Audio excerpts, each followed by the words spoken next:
Korun dikenal sebagai seorang yang kekayaannya sangat melimpah ruah. Namun sebelumnya, hidup Korun sangatlah miskin. Dia tidak mampu menafkahi anaknya yang jumlahnya sangat banyak. Bosan dengan keadaannya, Korun meminta Nabi Musa untuk mendoakannya agar Allah memberikan harta benda yang sangat banyak. Allah pun mengabulkan doa Musa. Hingga akhirnya Korun memiliki ribuan gudang harta yang penuh berisikan emas dan perak.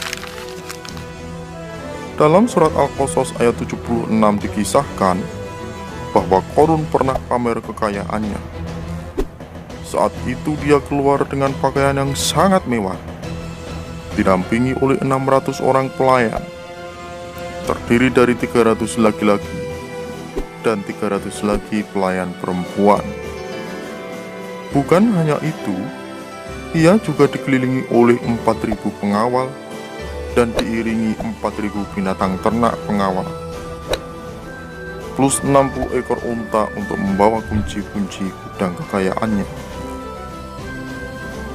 Namun sayang, setelah keinginannya menjadi kaya raya terwujud, Korun mempergunakan hartanya dalam kesesatan, kezaliman, dan permusuhan, sehingga membuatnya menjadi orang yang sombong. Korun mabuk dan terlena dengan kekayaannya. Korun tidak mengindahkan nasihat para mukmin yang memintanya untuk bersyukur kepada Allah atas segala nikmat harta kekayaan yang diberikan. Selain itu, memanfaatkan hartanya dalam hal yang bermanfaat, kebaikan, dan kegiatan lainnya yang halal karena semua itu adalah harta Allah.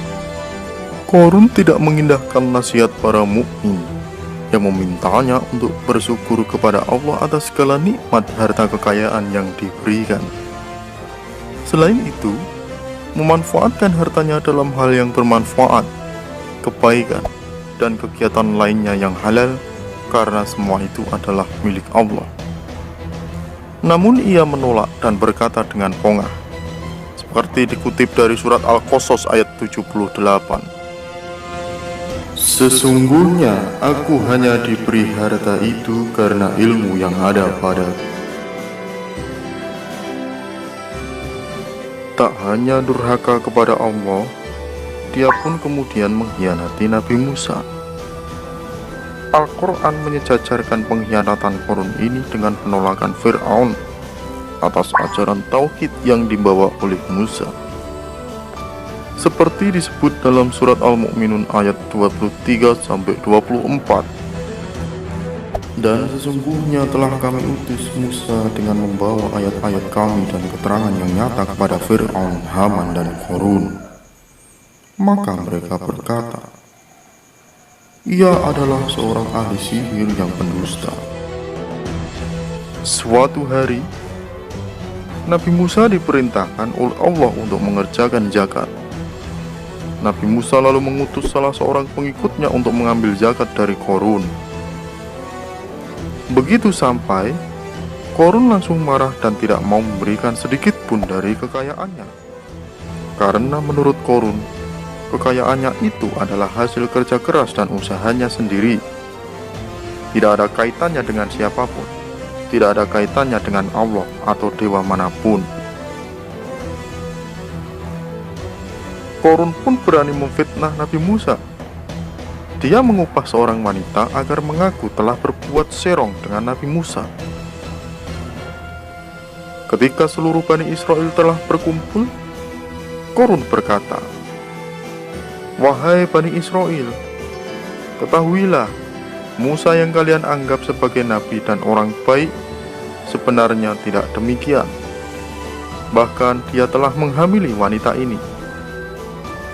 Nabi Musa merasa sedih dan langsung berdoa agar Allah menampakkan kebenaran sesungguhnya, bahwa semua yang dituduhkan tersebut adalah fitnah belaka. Allah menunjukkan kekuasaannya. Lidah perempuan yang disuruh berbohong tersebut keluh, dan dia pun akhirnya mengucapkan cerita yang sebenarnya, bukan kata-kata bohong yang sudah disiapkan sebelumnya. Musa tidak berbuat apa-apa dengan saya. Dia orang baik. Saya diupah oleh Korun untuk mengatakan bahwa saya dihamili oleh Musa." Mendengar itu, Nabi Musa segera sujud sebagai bentuk rasa syukurnya kepada Allah. Kisah ini menjadi sebab turun dari surat Al-Ahzab ayat 69. Tidak berhenti di sana, Korun juga menentang Nabi Musa untuk berdoa bersama. Siapa doanya yang dikabulkan? Dialah yang benar dan harus diikuti. Korun lalu berdoa, "Wahai Dewa Penguasa Jagat Raya, matikan Musa saat ini juga." Namun, Nabi Musa tidak meninggal. Beliau tetap hidup dan berdiri tegak. Nabi Musa pun kemudian berdoa, "Wahai bumi, telanlah si Korun dan seluruh kekayaannya saat ini juga." Tak lama kemudian, bumi berguncang dan seketika itu bumi terbelah, sehingga tubuh Korun dan seluruh kekayaannya habis ditelan oleh bumi. Seperti didokumentasikan dalam surat Al-Qasas ayat 81. Maka kami benamkanlah Korun beserta rumahnya ke dalam bumi. Maka tidak ada baginya suatu golongan pun yang menolongnya terhadap azab Allah. Dan tiadalah ia termasuk orang-orang yang dapat membela dirinya.